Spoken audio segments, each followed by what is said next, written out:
Lesson 96 of 100 in jazz violin. We're going to work with All of Me, the song, a little bit further. This one, what I have my students do is I have them map out all the half-step movements from chord to chord. Half-step movements, even though they're the closest, smallest ones, are the most intense.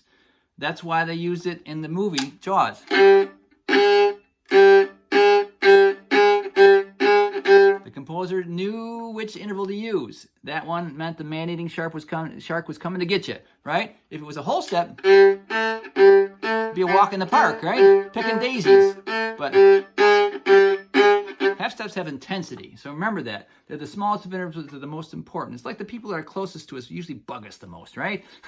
The same thing in music. So, you need to, if you've done the previous exercises, you can spell each chord in this song by now, and map out which notes move by a half step. So the first chord, C, has a G in it, doesn't it? The second chord has a G sharp, so you can start jamming around. So maybe on the piano to be better. So you might do G. For the E7, for the A7, it has G again. See how little you can move.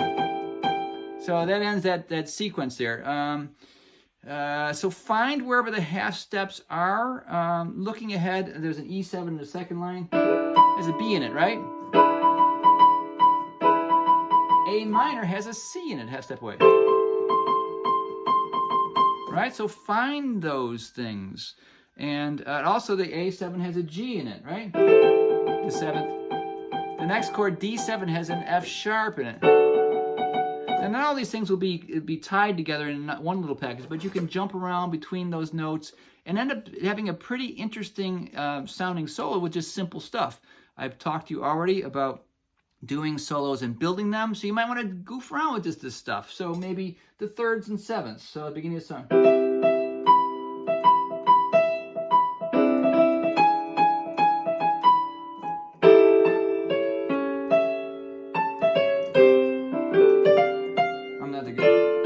Looking at the piano, I'm goofing up. I'm not a great pianist. Anyway, so start messing around with and map them out, all the half-step movements from chord to chord, and that will bring interest to your playing and your soloing, and being aware of those will make you sound interesting, like I said.